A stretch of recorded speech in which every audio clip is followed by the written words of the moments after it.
Welcome to In Progress, a podcast to help you grow and learn how to become a better version of yourself. Now, here's your host, Michael Cirigliano. Welcome, everybody, to another episode of In Progress. I'm your host, Michael Cirigliano, with special guest, Fabian Bischof. Obviously, I had a big culture shock. We lived under fairly poor conditions there, but it opened my eyes and I've been thinking about that a lot of times now. Yeah. And the people I met, their standard of living was way lower than ours, way lower.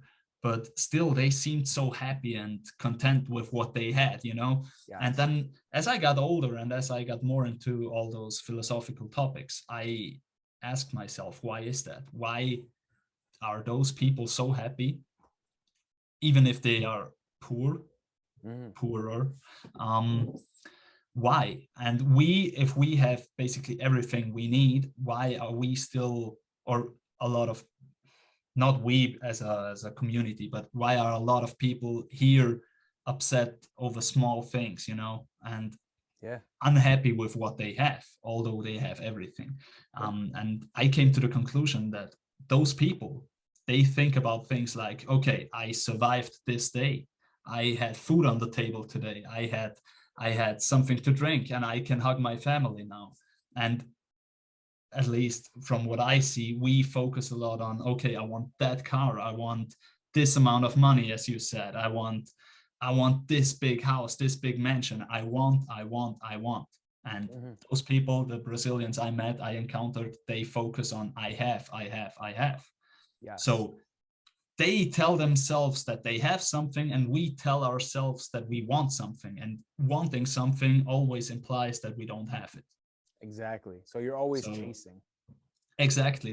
They are living in abundance, basically. They focus on the things that they have. They're grateful. And we focus on the things that we don't have. And it doesn't take a rocket scientist to figure out that you cannot be happy with things you don't have, unless we talk about health problems. Yeah, and that ties into the mindset, right? You need to be able to shift your mindset, because I'm not familiar with Brazil to that extent, but I know what you're talking about. I've seen the videos. I'm big into soccer. Ronaldinho, you know, he grew up in the poor Brazilian favelas. And when you're seeing videos and listening to people speaking about where they come from, they're content with smaller things. When you even see like the videos, I remember in school, we'd watch videos of like African tribes where they're living in mud houses and they're just dancing around a fire. They kill an animal, the whole village eats, everyone's dancing, celebrating, it's a big party. And then over here it's like, oh well, the food at this restaurant wasn't the best, so that ruined my entire night, you know? Yeah, first world problems. Exactly. Yes. They don't have that term for no reason. Yeah, exactly. But it's really all mindset. You need to be able to change your mindset. Yeah, and just focus on different things. Change your perspective. Change the way you look at things. And all of a sudden, there's that one quote: change the way you look at things, and the things you look at change. And that's really the way it is. Yeah. Once you get away from that, I want, and settle into the, okay, I have all those things. I'm actually happy that I have a family. I'm happy that I have friends, and I'm happy that I have a healthy body and that I can have this conversation with you. Yes. And once you settle into this, you will see more and more things to be happy about. You know, exactly. That's the beautiful thing about our mind. The things we focus on, we see more of them. And if you always focus on negativity or drama or whatever, you will find more of that. But if you focus more on things to be grateful for, or opportunities, or things to, I don't know, practice Stoicism, for example, situations, I don't know, just whatever, you will find more of that. And the perfect example for that, if you want to buy a new car, you will see that car everywhere. Yeah, I was just going to say that, yes. As soon as you make the decision that, okay, I'm going to buy a red BMW, guess what you're going to see all day? Everywhere, you're going to see Yeah, them. Exactly. Mm-hmm. And that's just the power of our mind. As soon as we focus on those on certain things, we will see them. We will see more of them. Absolutely. And that goes back to like what I was saying with the meeting people. You can find more people that are like-minded in whatever you're doing. It doesn't have to be Stoicism. It could be anything, right? If you practice MMA, you can tell if somebody is open to the conversation. You pick up on that because that's something you're interested in, and you're not actively, subconsciously, you're just recognizing that this person is also interested in this thing.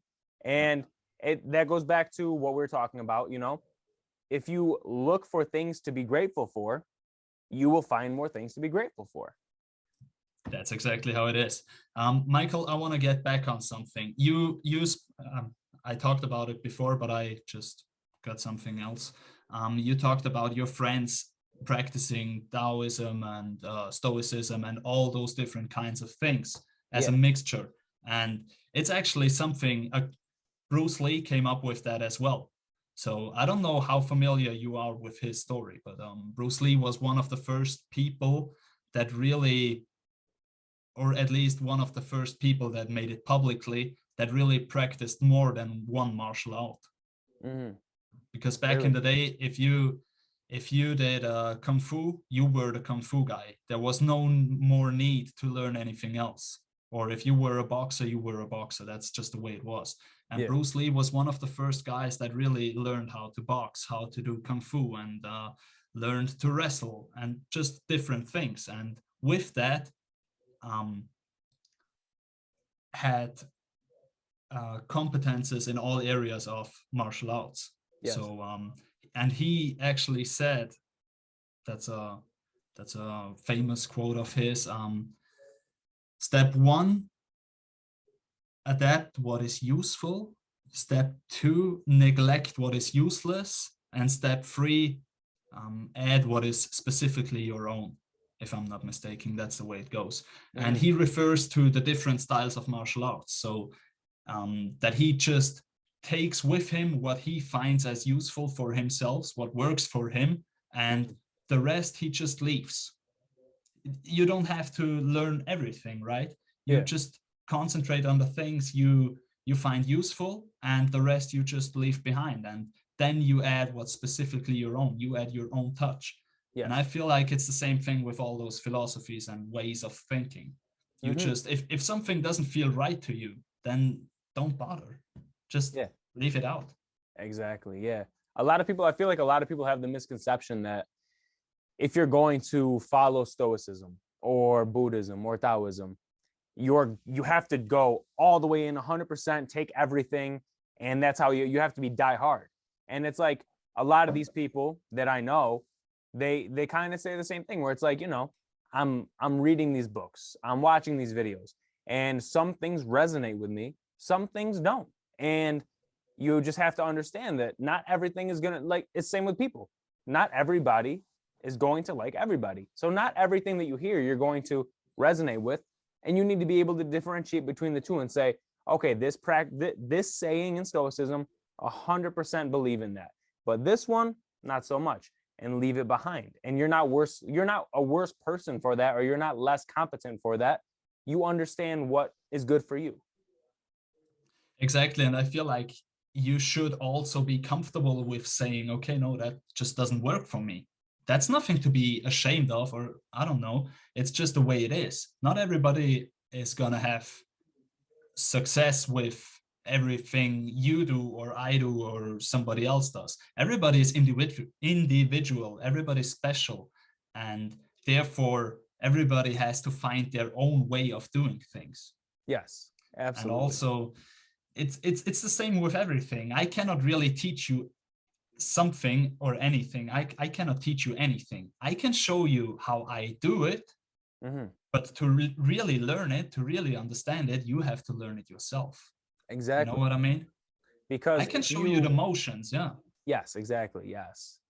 if you like, if I were to talk to you about Stoicism, for example, you're going to tell me all of the things that you resonate with, that you like about Stoicism. But there could be a teaching within Stoicism that you just don't find useful at all, that maybe I do. And that's the most important part about doing your own research and looking into this stuff yourself, because something might not work for you, but that might be the breakthrough thing for me. And that's why people need to do their own research. And that's honestly why I like the article that you wrote so much, because you cover a lot of things that you like, but I feel like you have a broad how do I want to say, like, you cover a decent amount within the article where you can see bits and pieces of a bunch of different ways of thinking within Stoicism, and then you can dive deeper into that one specific thing to find more about it. And that's what I liked about your article, and that's what I did after I read your article. I read the article, I loved the article, and thank you. You're welcome. And from that, I started to look at videos on YouTube and look passages up online based on some of the things that you said within the article. And I feel like that's important for people that are trying to go on to this journey of Stoicism and philosophy. 100%. And see, the things that I write in the article are things that I've picked up somewhere else in some form. I've read a book, I've listened to a video, or I've talked to somebody else. I've heard the words from the other person, and that triggered a thought process in my brain, right? Mm-hmm. And through that process, I understood and I thought about it, and I processed and processed and processed. And once I had my belief, and now it was, I felt a certain way, right? Yeah. This makes you feel a certain way, and you have to put those emotions, those feelings, those thoughts into words again. So what you're actually reading is just my best try to put those thoughts into words. And obviously that can, I can, some people can work with the words I choose, and some people cannot really work with the words I choose. You know what I mean? Yeah, exactly. Yeah. Does it make sense what I'm saying? Yeah, because what it ends up being, and that, I mean, it's a hard thing to do. Not a lot of people can do it. I mean, you're basically trying to put on the paper your interpretation of how you're feeling. Exactly. That's exactly what I mean. Yeah. Yeah. But you, first of all, you did a great job with that. So don't knock yourself short at all. But no, I mean, you're right, because when it comes to these kinds of things, you're reading an article, you're watching a video, you're hearing a passage of something, and it makes you feel a certain way. And then you have to take that feeling, whatever feeling it is that you have, and you have to spin that and try and put words to it. And not all emotion has words that you can coincide. And you have to do your best to do that. And you did a great job, but like, it's not something that everybody can do. Yeah, and also not everybody resonates with every type of writing. For example, my mother, we have that one author, she cannot read him at all. And I like his books so much, you know. It's just, she likes the messages behind him, but she cannot really work with the way he puts things into sentences, or words into sentences. It's just not her, let me put it that way. His way of thinking is so different from her way of thinking. But if I close the gap between the two of them in the way that I tell her what he's trying to say, she likes it.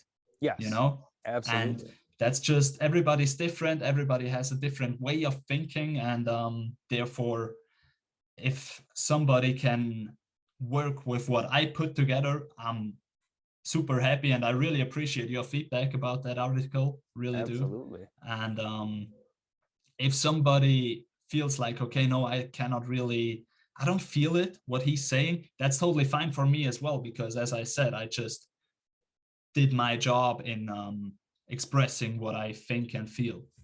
Yeah, absolutely. And I feel like when you're, because me personally, I understand I understand where you come from, where the conversations about Stoicism and philosophy aren't for everybody, which they're not.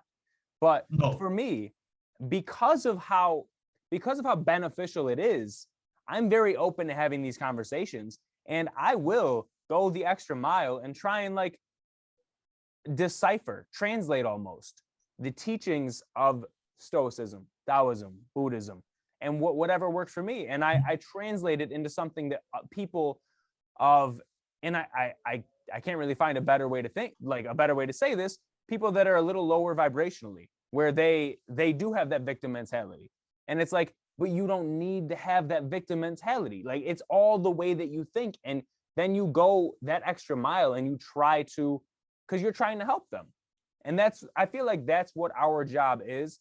And it might be just me, but I feel like our job, and especially you writing the article, you knowing what you know, you can change a lot of people's lives, letting them understand the teachings of Stoicism and all the other teachings and philosophies.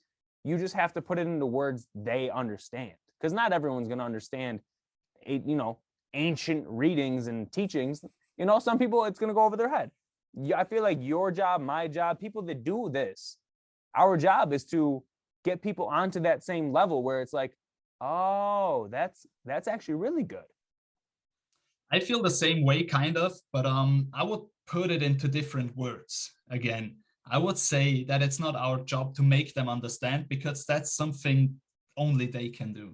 True. I can only inspire you to do it yourself, because as I said before, I can show you how I do it. I can show you the mechanics of my thinking or of my movement or whatever. But to really understand it, you have to do it yourself. Yeah. And now I have a good analogy for that. If we talk about, so you practice martial arts yourself, so you know what I'm referring to. If I show you how to throw a punch, I can do that really quick. To show you how to throw a decent right hand, that doesn't take a lot of time. Yeah. But to actually, so then you know how to do it, right?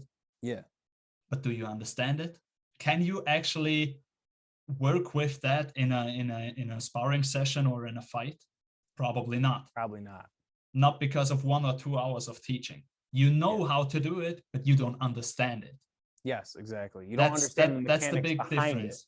Exactly. And that's the big difference also with all those ways of thinking, with all those topics about mindset, stoicism, what have you. You can know what's up. You can know the topic, but to really understand it, that's a whole different level. And to really get that deep understanding of, oh, now it's ingrained in my thinking. That's something only you can do. I can help you with that in a way that I inspire you or provide you with ways that I did it or whatever. But to really get it ingrained in your thinking, you have to do it yourself, and you have to go, as you said, the extra mile. Yeah, absolutely. I mean, to be fair to your point, you can't teach everybody. You can't push it on everybody, because not everybody is willing to hear it or understand it. There are people that I don't want to say enjoy it, but it seems like they do, the victim mentality and like thinking, like the world is out to get them. There's a lot of people that think that way and are that way.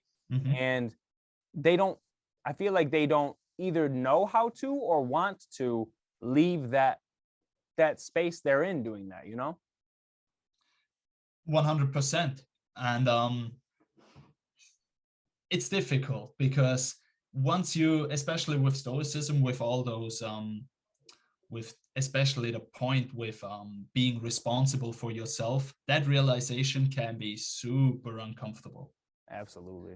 That can be super uncomfortable. If you really think about it, it's your responsibility where you're at right now. Yeah. If you don't have all those things you want to have, or if you don't live the life you want to live, it's your responsibility. Maybe it's not your fault. That's a difference. Fault and responsibility is a difference. Yeah. Actually, I have a cool analogy here. If I place a newborn child on your doorstep the next day, it's not your fault. You didn't ask me, hey buddy, can you please give me the child? Yeah, exactly. You didn't ask me to do that. but it's your responsibility. How are you going to act with that? Yeah. You now have it. Now you have that child on your doorstep. That's just the way it is. That's just the way life is now. And how do you go on with that? How do you work with that? Will you raise it as if it was your own child? Will you give it to adoption, or will you put it into the freezer and just pretend like it's not even there? Those are all options. That last one's a terrible option. Horrible option, but it's an option. No, I'm joking. Put it in the freezer. No, you see what I'm saying, right? It's your responsibility. Absolutely. And sometimes things happen in our life and we tend to fall into that pattern of saying, oh my God, it's just because of this and that and him and her, I'm in this situation. Yeah, maybe it's not your fault that you're in the situation that you're in right now, but it's your responsibility. How are you gonna keep going with your life? How will you adapt to it? Will you cry? Will you be upset, or will you just take it as a joke? Exactly. Will you just laugh it off and keep going? Yeah, I mean, yeah, the way you react to any situation is extremely important. That, like you said, that it's your responsibility is to figure out how you're going to react to any situation, and how you react to a situation is going to dictate your future. Everything you do has an effect on your future. If you decide to take that baby and raise it as your own, you now are responsible for that baby for 18 years or more. And that's something that you're responsible for now. And that's just based on your reaction. If you decide for adoption, same thing. If you put it in the freezer, same thing. So you got it. It's always based on what you do always has an effect on your future. And I feel like that's a very important thing to understand, is the way you react to something, it has a larger impact than just that one immediate reaction. If you decide to, like, a big analogy that I've heard over time was, I don't know if you've heard this, I'm sure you have, the person cutting you off in traffic, right? Or the person driving like an asshole. You can see it one of two ways, right? Well, you can probably see it a bunch of ways, but one of two ways. Either he's an asshole, he cut me off, he's a piece of shit, fuck him, ruined my day, cut me off, terrible driver, whatever. Or maybe his mother's in the hospital in the emergency room and he has to get there. Maybe his child is being born right now and his wife is in the passenger seat. Like, you can always think of something a different way. And the way you think about that dictates it. Because if you think this guy's an asshole, he drives like an asshole, he cut me off, you're going to go into work talking about that. You're going to talk about that with your friends that night. It's not going to leave your head. But if you think, oh, he had an emergency he had to get to, you understand it, you come to peace with it, and it's done. Exactly. That's a really good way. I've heard it before, and I feel like it's a good way to look at it. But what's also, to get back to the thing I said before, it can only really upset you, even the fact that he cut you off, if you allow it to. Yeah. Do you really ask yourself, it's so easy said, but if you're in the heat of the moment, you will not ask yourself that question. No. I know how it is. But if you're in that situation, you have the choice of, okay, do I want to get pissed just because that guy cut me off? Or is it maybe not even such a big deal? Right. Exactly. But that takes practice. That doesn't work from one moment to the other. That's just repetition. Absolutely. But yeah, traffic. But no, I mean, it's really, it's like the punch thing, you know, you have to practice it, because as human beings, we're emotional creatures. By nature, we're emotional in everything that we do. And to be able to step back and see something as it is and change the perspective that you have on that, because your reaction is based on how you've been raised, right? If you were raised by Stoics, you would never have the thought, oh, fuck him, he cut me off. You'd always have that, he cut me off, maybe there's a reason, not a big deal, I'm still going to work, or I'm still on my way, no big deal. You're a big product of your environment in that sense. And you can't really do anything about that until you start, like you said, repetition with learning this stuff. I've once heard the analogy, I've heard a sentence, you're not responsible, or it's not your fault how you've been conditioned in your childhood. That's not your fault. You're not responsible for that because you've been a child, or you were a child then. You didn't have anything to say, but you're responsible for if you still have that conditioning as an adult. So it's your job to work on the things, on the behavioral patterns. Mm-hmm. Okay. Damn, it's your job. English is better than mine. Jesus. Oh no, it's not. On the behavioral patterns, to work with them and adjust them to what you want. Because maybe you have that pattern of always freaking out when somebody puts you under pressure. Maybe that's your pattern. Somebody puts you under pressure in work, in free time, whatever, and you freak out. And then it's just your job to ask yourself, okay, I obviously react that way. I have this pattern. Do I want to live with it? Maybe you want to. Maybe it's just the way you want to act. Maybe that's your persona. Then that's totally fine. But most of the times, it's the things we don't want to have in our life that we take a closer look at. So, and then you realize, okay, maybe in those situations, every time I get under pressure, maybe every time I get pressured by another person, I tend to have this behavioral pattern, and I don't want that. So then it's time to take action. Then it's time to put your focus onto that and to change that. And just, if you look at it that way and observe yourself in an honest way, obviously you have to be honest with yourself. Yes. Then you can really make progress and get to the reactions you want to. Yeah, 100%. I mean, it's at the end of the day, it's you're just trying to break the conditioning that you've been taught. You know, I mean, everyone as a whole, if you're raised by a father and a mother, right? You're going to, as a child, try and mimic what you're seeing, just because those are my parents. I act like them because those are the people raising me. So you can pick up horrible, horrible, horrible ways of thinking, talking, being. And I mean, 9 times out of 10, if you meet somebody who's an asshole, who doesn't care about anything, who goes out of their way to be an asshole, typically their parents are probably somewhere around that same thing, and they never put the work into to change that. It's funny. I have a person that's living in the same apartment building as me. Yeah. The father, it's nothing bad. I don't really mind it. It's just a behavioral pattern. Yeah. Every time he steps out of his apartment and enters the common area where the elevator and that stuff is, and every time he steps into the elevator, he lights a cigarette in the elevator, inside. And I always thought, okay, I don't really mind it. It's just, I wouldn't do it. Yeah. Right? I wouldn't do it. And for me, that would never come to mind because I was raised in a way that that's something you don't do. You don't smoke in a common area, in a closed common area. Let me put it that way. And a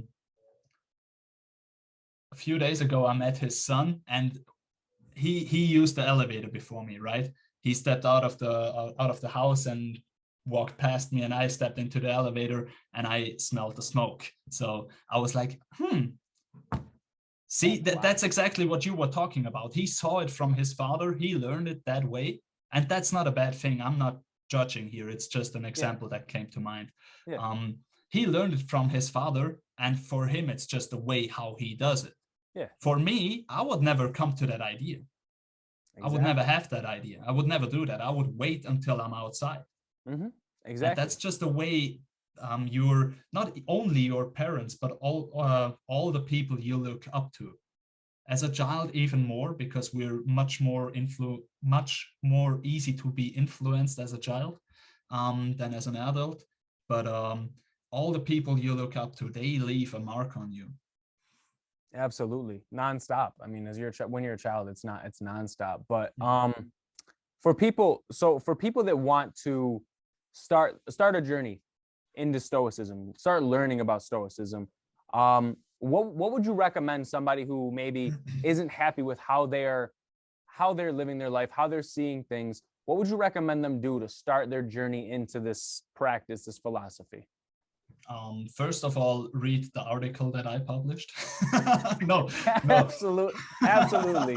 That's step number one, 100%. Step number one. No, I feel like without advertising myself or praising myself, I feel like I wrote that article especially as an introduction to show you what is Stoicism, and then you can figure out, okay, do I want to pursue this? Do I want to learn more about it, or is that something that I'm not really interested in?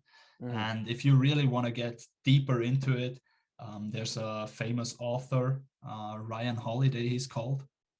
He also has a YouTube channel, if I'm not mistaken, The Daily Stoic, it's called. And he really does quality work. I like his books, I like his videos, and yeah, that's a good one. Absolutely. And one last thing. What one thing would you want people watching this video today to take from the video? What's one thing you really want to like get through to people about what we talked about today? Excellent question. Let me think 1 second. Yeah. One thing that's always that's always tricky to pick. It could be a couple things if you want. I mean, we talked about so many good things. So the biggest thing for me, or one of the biggest things for me, we didn't really talk about it, but it's just life is not the way it is. It's just the way you see it. Change the way you look at certain things, and the things you look at, they change. And I've once heard it in another way. Situation A, B, C is not bad. The way you look at it is bad. Yes, absolutely. So yeah, if I can only give you one thing, try to look at things from a different angle, and that will change a whole lot of things. 100%, absolutely. Fabian, I wanted to thank you for coming on the podcast today and making time for me and for everyone watching today. It was amazing. Michael, I want to thank you for having me. Absolutely. I really appreciate it, and I appreciate your feedback on my article. I appreciate you taking the time to talk with me, and I really deeply enjoyed our talk today.